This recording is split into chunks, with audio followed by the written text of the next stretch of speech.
মামলা করেছে, 3 জন আধিকারিক তারা মামলা করেছে এবং একের পর এক ইডি আধিকারিকরা হাইকোর্ট এবং সুপ্রিম কোর্টে মামলা করে যাচ্ছে এবং লাগাতার তারা অভিযোগ করছে যে মমতা বন্দ্যোপাধ্যায় বেআইনিভাবে অনুপ্রবেশ করেছেন তদন্তে। শুধু তাই নয়, তাদের অভিযোগ পরিকল্পিত ষড়যন্ত্র করা হয়েছে। আমরা কথা বলেছিলাম কেন্দ্রীয় প্রতিমন্ত্রী সুকান্ত মজুমদারের সঙ্গে, কথা বলেছিলাম আইনজীবী ফিরদৌস শামীমের সঙ্গে। তারা কে কি বলছেন একবার শুনে নেব। সেদিন যে দৃশ্য ভারতবর্ষের মানুষ, আমরা সহ আর কি, দেখেছেন যে একজন যার বাড়িতে তল্লাশি হচ্ছে তাকে বাঁচানোর জন্য মমতা বন্দ্যোপাধ্যায়ের এই যে ফাইল চুরি করা, ফাইল নিয়ে দৌড়ে পালানো, এটা দেখিয়ে দিয়েছে যে মমতা বন্দ্যোপাধ্যায় এবং তার পরিবারের লোকজন এই কয়লা চুরির সাথে যুক্ত এবং সেটাকে রাজনৈতিক রং দেওয়ার জন্য মমতা বন্দ্যোপাধ্যায় চেষ্টা করছে। মমতা বন্দ্যোপাধ্যায় নিজের পরিবারকে বাঁচানোর জন্য অন্য অনেক মানুষকে দিয়ে অপরাধ করিয়ে নিচ্ছে। যেহেতু কয়লা পাচার কাণ্ডে ভাইপোর নাম আসতে পারে, আইপ্যাকের নাম এলেই ভাইপোর নাম চলে আসবে, সেই জন্য মমতা বন্দ্যোপাধ্যায়ের প্রচেষ্টা এবং সেই জন্য তিনি গলদঘর্ম পরিশ্রম করছেন। যখন চাকরি দুর্নীতির মামলা তদন্ত করছিল, একইভাবে সেই কেন্দ্রীয় তদন্তকারী সংস্থার বিরুদ্ধে যে সমস্ত আধিকারিকরা ছিলেন তাদের বিরুদ্ধে ব্যবস্থা গ্রহণ করছিল, এফআইআর হচ্ছিল, সেই জন্য আদালত নির্দেশ দিয়েছিল যে চাকরি দুর্নীতির মামলা চলাকালীন যারা সিটের সদস্য তাদের কারোর বিরুদ্ধে কোনো প্রকার আদালতের নির্দেশ ছাড়া ব্যবস্থা গ্রহণ করা যাবে না। এই রাজ্যের ক্ষেত্রে এরকম একটি নির্দেশ দিতে হয় আদালতকে, সাংবিধানিক আদালতকে। তার কারণ এই রাজ্যে অ্যানার্কি তৈরি করতে চান বর্তমানের যে শাসক দল। ইডির উচিত অধিকতর কেন্দ্রীয় বাহিনী নিয়ে গিয়ে সেই এভিডেন্স গুলো মাটির নিচে থাকলেও মাটি খুঁড়ে সেই এভিডেন্স গুলো আগে কালেক্ট করা উচিত। মুখ্যমন্ত্রী সেই এভিডেন্স নিয়ে পালিয়ে গেছেন, সেদিনই ইডির উচিত ছিল ওকে গ্রেপ্তার করা। এখনো পর্যন্ত ওকে ছেড়ে রেখেছে কেন, এটাই আমি অবাক হয়ে যাচ্ছি।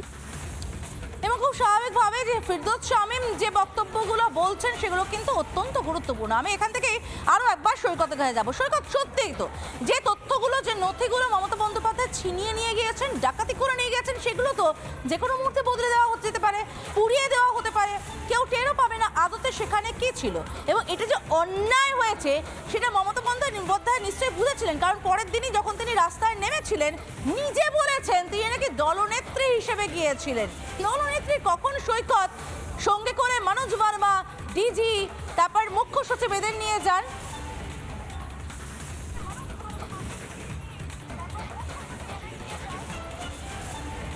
সেইটাই সবথেকে বড় প্রশ্ন, যে সেদিন যেভাবে ইডির তদন্ত চলাকালীন বলতে গেলে রাজ্য প্রশাসনের 3 জন বড় মাথা, তিনজন স্তম্ভ, সাংবিধানিক যে পদ মুখ্যমন্ত্রী এবং রাজ্য প্রশাসনের আরও একটি পদ মুখ্য সচিব এবং রাজ্য পুলিশের ডিজি, এই 3 জন রাজ্য প্রশাসনের একেবারে টপ 3 যে পোস্ট, সেই পোস্ট হোল্ড করছেন যারা, তারাই সেখানে চলে গিয়েছিলেন। এবং ইডি তাদের যে মামলা আবেদনপত্র সেখানে উল্লেখ করেছে মুখ্যমন্ত্রী, রাজ্য পুলিশের ডিজি এবং কলকাতা পুলিশ কমিশনারের নেতৃত্বে প্রায় 100 জন সশস্ত্র পুলিশ সেখানে অবৈধভাবে অনুপ্রবেশ করেছে। অর্থাৎ রাজ্য পুলিশের ডিজিও চলে গেছিলেন, কলকাতা পুলিশের সিপি মনোজ ভার্মা তিনিও চলে গেছিলেন, রাজ্যের মুখ্য সচিব অর্থাৎ রাজ্য প্রশাসনের মুখ্যমন্ত্রীর আমরা লাগাতার করে যাচ্ছি সৈকত, লাগাতার আমরা এই প্রশ্নটা করে যাচ্ছি কিভাবে দলনেত্রী হিসেবে যদি হয়ে থাকে মমতা বন্দ্যোপাধ্যায় যে কথা বলছেন, তিনি ঠিক আছে, তিনি মুখ্যমন্ত্রী, তাই তার সঙ্গে তার দেহরক্ষীরা থাকবে, কিন্তু মুখ্য সচিব কেন থাকবে, কেন মনোজ ভার্মা সিপি থাকবেন, কেন ডিজি থাকবেন? এই প্রশ্নগুলো কিন্তু কোনো ধরনের কোনো উত্তর নেই। উল্টে বিধানসভা স্পিকার বিমান বন্দ্যোপাধ্যায় তিনি বলছেন মুখ্যমন্ত্রীর কাগজগুলো ছিনিয়ে নিয়ে ঠিক করেছেন। একবার বিমান বন্দ্যোপাধ্যায় বক্তব্য শুনুন, পাশাপাশি শোনাবো রাজ্যের বিরোধী দলনেতা শুভেন্দু অধিকারী কি বলছেন এই গোটা বিষয়টি নিয়ে। কেউ ইচ্ছে করে আদালতে যেতেই পারে। তা আমি তো মনে করি যে মাননীয় মুখ্যমন্ত্রী সঠিক কাজ করেছেন। এবং যেহেতু আমাদের কতগুলো তথ্য রয়েছে, গোপন তথ্য, সেগুলো ফ্ল্যাশ করে দেয়া এবং আমাদের নিজস্ব প্রাইভেট যে সমস্ত চিন্তাধারা রয়েছে, যেগুলো আমাদের অ্যাক্টিভিটিস, যেগুলো আমাদের অফিস থেকে করা হচ্ছে, সেটাকে পাবলিক করে দেওয়ার যে একটা প্রচেষ্টা, এবং সেটা ওরা এই সমস্ত তথ্যগুলো তারা নিজেরা নিয়ে চলে যাবে, এটা মনে হয় ঠিক কাজ করেননি। তবে আদালতের দরজা সবার জন্য খোলা রয়েছে, আদালত এটা বিচার করবেন, এই ব্যাপারে আমি কিছু বলবো। কলকাতা পুলিশ নিজেই ফেঁসে বসে আছে।